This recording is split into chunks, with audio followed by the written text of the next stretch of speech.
Hey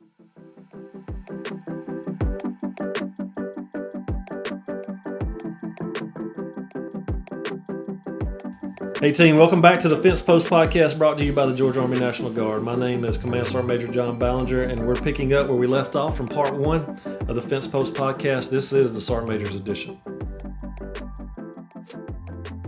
And I think you can look at any metrics. You can look at your DLC numbers, you can look at your PME numbers, your height and weight, your ACFT, all those numbers. You can look at them and go, hey, it's not incumbent upon me for somebody to do your DLC or for you to be physically fit.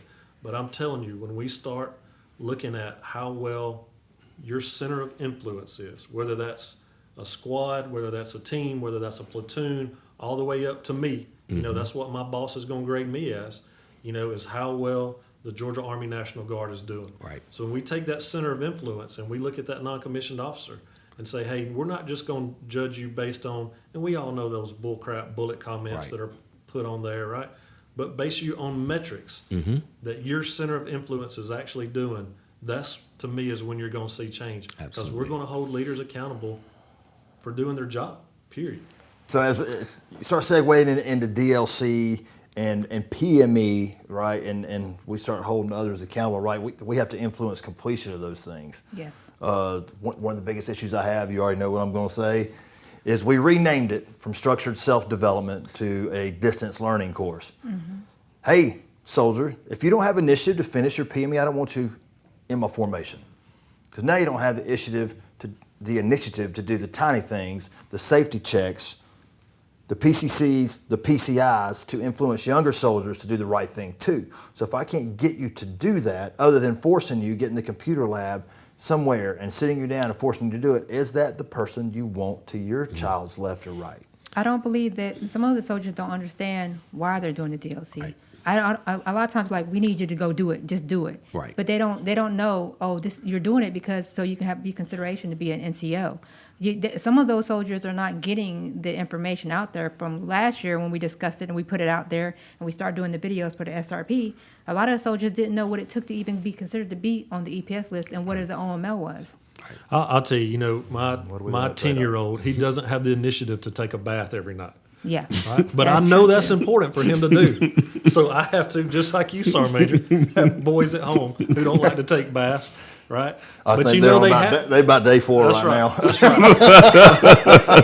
but you have to make them do it, right? You have to do that. You have to step in and be that driving force that goes, hey, this is what is good for you. You need to do this in order to progress. And I would agree with everybody at the junior level. Kind of, I don't know where they went. I don't know where they did their initial and OSIT if they don't understand what DLC does. They do not. And They do So not. we'll have They that. do not so know what it so is. next episode we can bring Tradoc in and ask those questions to them. I digress. So taking that into consideration, once we teach, coach, and mentor them to why they got to do it, once you hit that E5 level, you're leading people in combat. So at DLC 3, DLC 4, right? Right. I don't expect The them one. to hold their hand. It's Right. just like taking a bath, right? Absolutely. When you're 25, I shouldn't have to coach you into getting in the shower. Like, you got to do it. Same thing with our soldiers. You know, we have to coach, train, mentor them. Hey, this is what the glide path looks like. This is what you're required to do. This is what you're expected to do. And not only are you expected to do it, E4, but I expect you, once you complete your DLC, now you need to go talk Train to them 2 into other that. people that have to complete their DLC too, and then who is that to get them through it as Right. well, right? So I know we're getting a little bit tight on time. Hey, just real quick, what I want to hit on as we're talking about soldiers, which is really good, to me is kind of the soldiers that we see right now in the force. And I know this can be a sensitive topic a little bit, because every time as I battlefield circulate, and y'all battlefield circulate too, because I know y'all all do it, as I hear comments all the time of, well, when I was a PFC, we didn't do that. And when I was an E5, we did this and not that. And some of that may be true, right? Because soldiers, you know, we recruit from outside the wire. We recruit, right, from the civilian population. That's where we recruit from, the majority. Some of them come from active duty, but the majority of them. Then we bring them back inside the wire, right? But they're a product of their environment. Right. So we only have them for an extremely short amount of time. And we have to kind of shape by the time we got that soldier and help conform them and them to understand our values and what we do. So to me, those soldiers, when we go, well, when I was at E5, I was this way. Okay, well, who was your platoon sergeant that was really good that shaped you into thinking that way? Yep. Right. So I hold us a little bit accountable too to go, hey, if your platoon is not up to the standard and you think your platoon's garbage, then you probably a doggone garbage platoon sergeant. You Well, know? and they get to understand, like, just because, like you said, we get them from the civilian world and bring them in, we don't train. A lot of people still like to train to time. Like, we bust in a lot on Saturday and Sunday, and everybody that can hear this podcast, if you disagree with me on that, then y'all aren't doing it right. You know, going home on Saturday afternoon is a luxury. That is not right. So sometimes we got to work a little bit later to get those points across and to show you something else, bring you out of the field and go, all right, now we got to focus on admin this evening. You're just an MRE and stay here at the Armory. I think maybe there's some people out there that are missing that training time. They don't understand, like, oh, I got you now. Now we can come in, we can cool off, and we can talk about, you know, that the EPS thing. Who here knows why you should do that DLC? Who here knows why you should have that initiative? Who do you know in the community that would benefit from being in this? Or, you know, I think we missed some time there. We could get after recruiting. Yeah. But as we talk about, you know, in the Army, we're less than 1% of the population, right? So we're an elite group. So those soldiers' mindset, they got to understand, hey, you have joined, you've signed a contract to be in an elite unit. And our elite unit is the Georgia Army National Guard, right? Not everybody does it. We're less than 1% of the population. So we need to talk that and go, hey, you need to get to achieve these goals, right? Make yourself better. You came in for that structure. They all did it. I did it. You know, they're looking for something when they join the Guard. We got to provide that something. And we can't do it a couple hours on Saturday and a couple hours on Sunday. You have to do it all the time, right? It's incumbent upon us to make sure that we build our replacements, right? So I think, Sergeant Major, much to your initial point, and I didn't introduce myself to start with the first time. So I'm Command Sergeant Major Cummings, Command Sergeant Major of the 148 BSB. But back to your initial point, I think soldiers, these soldiers, this generation of soldiers, they match energy. So whatever we're on, that's what they're on. So if we're on some disrespect, if their leader, their first line leader is disrespecting them, then they're going to disrespect them back. Just like their parents. Same thing. It's just that simple, Yeah. in my opinion. Yeah, I don't disagree with that at all.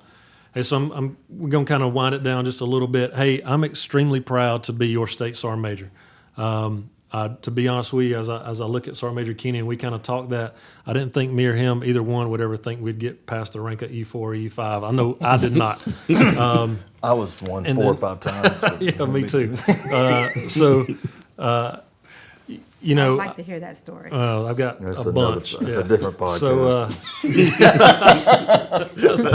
So, hey, but we'll talk it. I'm not Oh, yeah. I'm not ashamed to talk that either. That's So just some good teaching, coaching, and Yeah. mentoring and the missteps I made So- coming up in the organization Yeah, as so well. if you want to hear how to keep going among setbacks that you have in your career, Fighting adversity, yeah, perhaps? yeah, we can do that one too. That's about an hour and a half Self-inflicted. podcast. But hey, I'm extremely excited for the new role that I've been selected to take on. I know we have great non-commissioned officers. We got great junior enlisted. We got really good officers and warrant officers in the organization. You know, we have to flatten communication a little bit. We need to get after that. So we're all cross-talking. Our global engagement right now, we out of 6 combatant commands, we have soldiers from the Georgia Army National Guard serving in all 6. You know, 48th Brigade's got a mobilization pending very soon with about half the brigade going on that. Sergeant Major right. Kinney, if you want to talk that for 2 seconds right quick. Okay, so coming up the fall this year, we'll kind of get into our pre-mobilization training after kind of during the holidays, really. We'll move on from that into our post-mobilization training, and then first of the year, we will go wheels up to a couple of different AORs across CENTCOM and Europe. We've got 1st Battalion, 2nd Battalion, 3rd Battalion, 148th, 177 BEB. Am I missing somebody on that one? You got soldiers from every Yeah, I battalion. mean, in the everybody 48th. in the 48th is paying a price to go from Kosovo to Sinai and Egypt to northern Iraq and Kuwait and some other undisclosed locations that we're not going to put on here right now. But, you know, if you had any questions about whether the Georgia Army or Air National Guard is relevant, from what Staff Sergeant Major just said, we're everywhere around the globe. Some you know, some you don't, and we're doing the job every day, and we have people in harm's way. So kudos to you for making a sacrifice, everybody that hears this, and just make sure you thank your families for allowing you the leeway to be able to do this, and everyone that supports your family unit personally and professionally across the nation. Yeah, hey, I appreciate it. You know, 201st has got their headquarters mobilized right now. 648th has got units mobilized to the southwest border and abroad. I mean, you got elements. 78 Troop Command Aviation is always mobilized. Even elements of Joint Force Headquarters and individual augmentees. Again, we out of 6 combatant commands, we got Georgia Army National Guard soldiers in all 6. We truly have a global engagement, and I'll tell you, I'll put any of those up against any other state as we talk about large states, which Georgia is. Minnesota comes to mind, California, New York. You know, Florida flirts with it a little bit, but no one is engaged as a Georgia Army National Guard. And I'll put our soldiers up against any one of them any day of the week. To also with Compo 1 too. Like I go to Fort Stewart on a weekly basis.